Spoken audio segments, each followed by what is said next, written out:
Have you ever watched a 3-year-old? The years between 3 and 5 are just this incredible whirlwind of change. They go from being wobbly toddlers to these little people with big thoughts and even bigger personalities. So, how does all that happen? Let's dive in and really unpack this amazing journey. Okay, let's just start with a fact that is going to blow your mind. By the time a child turns 5, their brain is already 90% of its adult size. But get this, their body, it's only about a third of its adult size. I mean, that mismatch right there tells you everything you need to know. It tells you exactly where the most intense, incredible development is happening. Yeah, it's all going on right between their ears.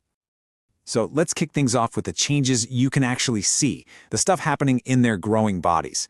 This whole period is just a blur of constant motion and physical growth. On average, you're looking at a preschooler shooting up about 2.5 inches and gaining, say, 5 to 7 pounds every single year. And we start seeing some little differences pop up too. Boys tend to pack on more muscle, while girls gain a bit more fatty tissue. This is also when they finally lose that classic, adorable, top-heavy toddler look, and their body starts to look a lot more balanced. All this new body control, it leads to a total explosion in what we call gross motor skills. You know, the big movements. At 3, it's just pure joy in motion. They love hopping, jumping, just running for the sake of running. By 4, though, they get way more adventurous. They're climbing on everything. And by 5, they're running hard. They love to race their friends, and they're starting to tackle really complex skills like skipping. And at the very same time, their fine motor skills are playing catch-up. You know, a 3-year-old might still be kind of clumsy with their little fingers, but they can build a surprisingly tall tower of blocks. By age 5, though, their hand, their arm, and their body are all starting to work together beautifully. It's that coordination that paves the way for things like learning to write. All right, let's shift gears now. We're going to go from what we can see on the outside to the invisible world inside that fast-growing brain. Honestly, this is where the real magic is happening. Just think for a second about how fast your brain processes stuff. Sights, sounds, thoughts, everything.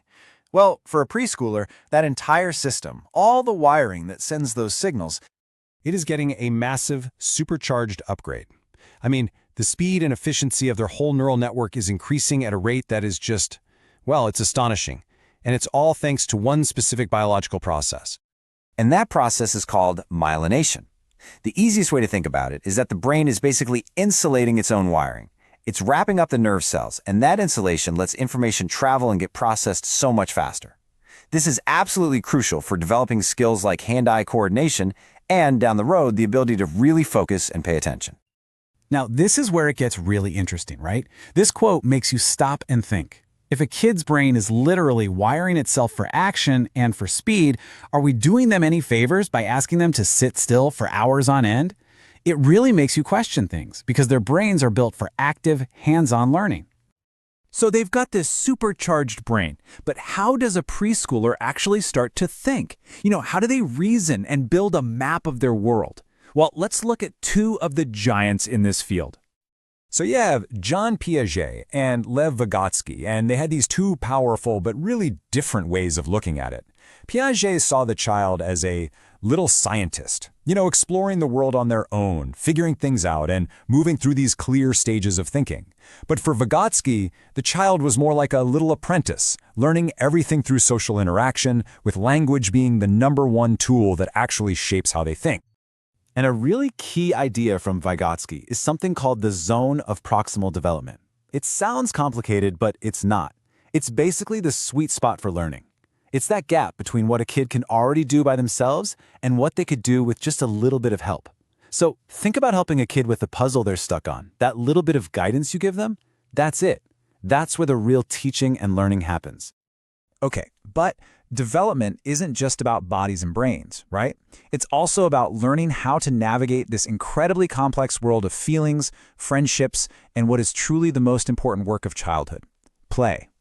So around 2.5, you start to see these new self-conscious emotions pop up, things like pride or guilt. As they get a bit older, they get better at understanding and reflecting on those feelings. And this is where the parental response is just so critical. What we call emotional coaching. Helping a child name their feelings and figure them out, that really nurtures them. But dismissing those feelings can really get in the way of their development. And you can actually watch their social skills grow right through the way they play. It's this fascinating, clear progression. First, they just play alone, even if there are other kids right there. Then, they move into what's called parallel play. They're playing next to each other, maybe with the same toys, but not with each other.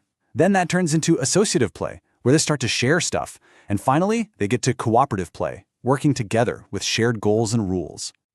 Of course, the home environment plays a huge role in all of this, and researchers have kind of boiled it down to 4 main parenting styles. You have authoritative parents. They have clear expectations, but they're also responsive.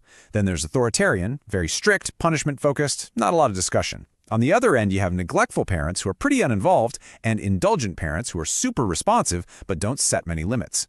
Each one of those styles creates a totally different world for a child to grow up in. Okay, so let's try to pull all this together with some real practical takeaways. How can parents and caregivers actually support all this incredible development in a healthy and safe way? First up, nutrition. And I need you to brace yourself for this number.